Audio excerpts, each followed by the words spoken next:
Time now to reflect on the year that was with the Inside Utah Politics panel. This week we have State Senator-elect Stephanie Pitcher and State Representative Candace Perucci. Great to have both of you on the show. Hard to believe here we are at the end of another year, but that's just how fast time goes. Thanks so much for joining us this morning. Thanks for having us. Thanks for having us. Let's start with SCOTUS overturning Roe v. Wade. Definitely a huge story during the year, bombshell revelation from many perspectives.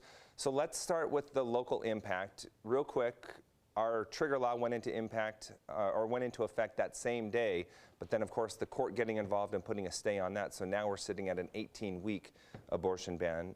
Senator, let's start with you. Your take on the local impact of the Supreme Court making that move. Well, the impact, of course, is quite clear. It allows individuals, women, to have access to an abortion up until those 18 weeks, as you've stated, at least until we see further resolution in the courts.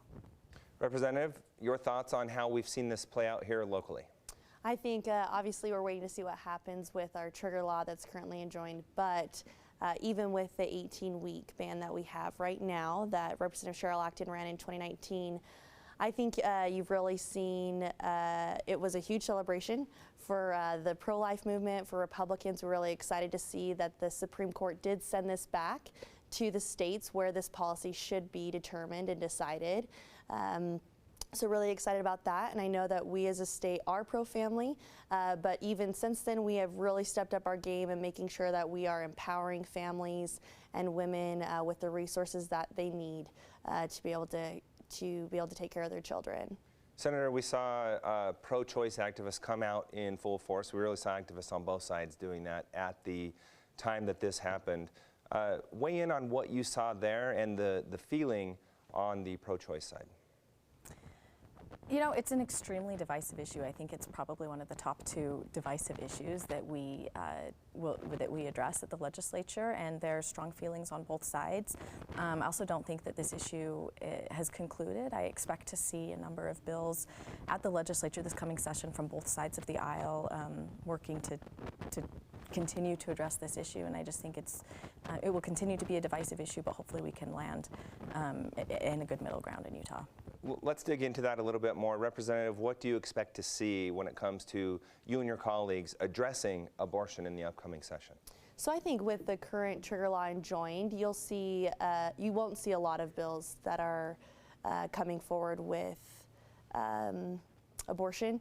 I think there may be a couple cleanup bills to provide clarification from the previous bill that's passed that now is the law that's enjoined, but I don't think you'll see a lot.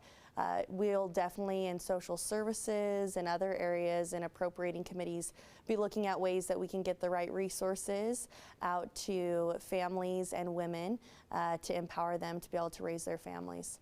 Senator, what do you see coming as far as potential addresses to abortion? You know, one concern that I have, and I think a number of my colleagues in the Democratic caucus have, is the reporting requirement that is placed on women in order to have access to an abortion under the currently passed legislation. I think that creates a lot of issues. Reporting is difficult. There are a number of issues involved with that. Some women just don't feel comfortable. I think women who've had previous experiences who have not seen action in the court system are very discouraged by that, and so I do expect to see some legislation either eliminating that reporting requirement or changing it in a way that makes it more easier and realistic for women to actually report. Okay, let's move on to another big story from the year, something I call the Great Independent Experiment. Of course, Evan McMullin running as an independent candidate against Senator Mike Lee going for his third term. We saw the Democratic Party bypass nominating their own nominee for that position and getting behind Evan McMullin. Representative Perucci, from a Republican standpoint, how do you assess what happened during this election on this issue? Well, obviously, Senator Mike Lee won his race. He's in the Senate for another 6 years representing Utah, which I'm really excited about. I'll tell you, flabbergasted that the Democrats decided to forego having a nominee, thereby having Evan McMullin be their nominee in many ways. And what was surprising to me was in the weeks leading up to the election to see the billboards that said Evan McMullin is the only Republican in this race. And I think that definitely has not only him running to the middle, but then running to the right really impacted turnout, and it impacted races on the down ballot in the Utah House. We were able to pick up 2 more seats in the Utah House, and I think it had a big impact. I think it was a terrible idea. In fact, on behalf of I'm not a Democrat, but I would be really irritated if my party had made the decision to forego that nomination. Senator, let's get your thoughts on that. What do you think? Was it worth it? It did create the closest Senate race we've seen in decades. It did do that, but still, in the end, a double-digit victory for Senator Lee. Was it worth it, and will it happen again? Yeah, well, let me just start by saying the houses that we lost in the House seats that we lost in the legislature were due to redistricting changes that occurred, not because of the Senate race, in my opinion. I think that having McMullin on the ballot actually increased turnout for a lot of Democrats who saw, for once, probably in their lifetimes, a realistic path to the Senate. And, you know, whether it's right or wrong, for a lot of Democrats, it was a controversial choice. I applaud those that were willing to vote for the candidate and, you know, be strategic about us actually finding a path to having representation in the Senate that is a little bit more moderate. I think Mike Lee, in many respects, is a candidate sort of on the fringes. He doesn't represent Utah values. And in 2020, Democrats were asking Republicans to put their country over their party. I think in a lot of ways, we did that this election cycle by supporting McMullin. Real quick, do you see that happening again in the future? Will the Utah Democratic Party be willing to do that again? I think we could. I think it depends on the candidate and the circumstances. Representative, does it show a path for independence here in the state of Utah at all, in your opinion?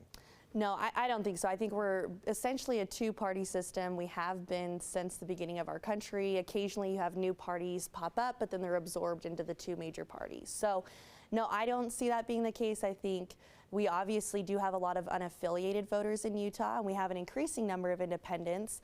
But again, most of those individuals and those voters lean either, you know, right or left in how they vote. So I don't see that being the case. And I also will just point out, if you were to look at the House seats that were won, so we had Anthony Lubay beat Claire Collard, and we had Quinn Cotter beat Liz Waite. Those were hard-fought, won races where those candidates were knocking doors.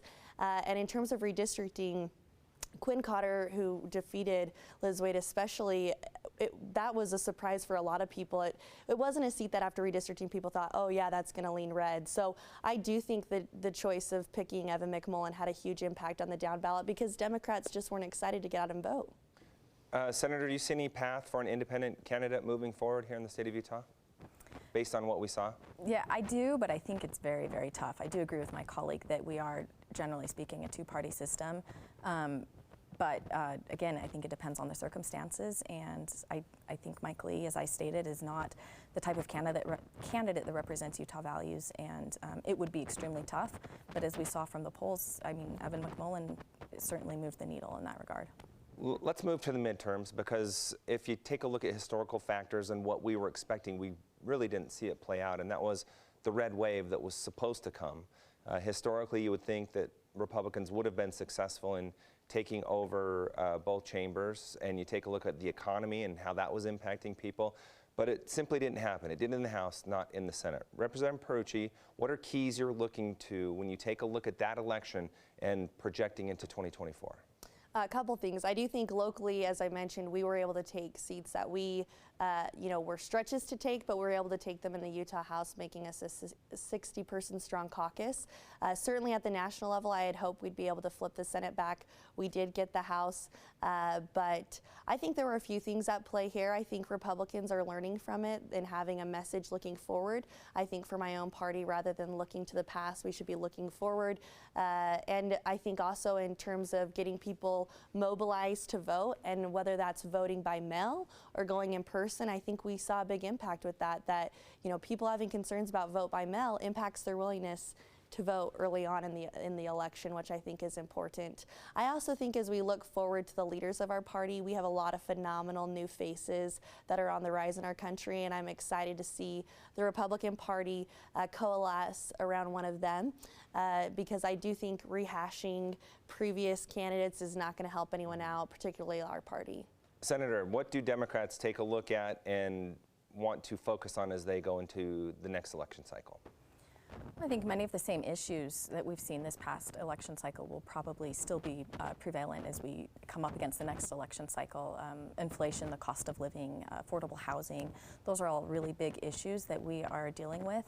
And you know, I think as my colleague stated, there's not, I think the Republican Party holding on to sort of this undying loyalty to Trump is just not working for the Republican Party, and I expect Democrats to see even bigger gains in the next election cycle. All right, we will wait and see how that plays out. I appreciate the insight from both of you this morning. Thanks so much for being here with us. Thanks for having us. Thanks for having us. Stay with us. We'll be right back with more Inside Utah Politics right after the break.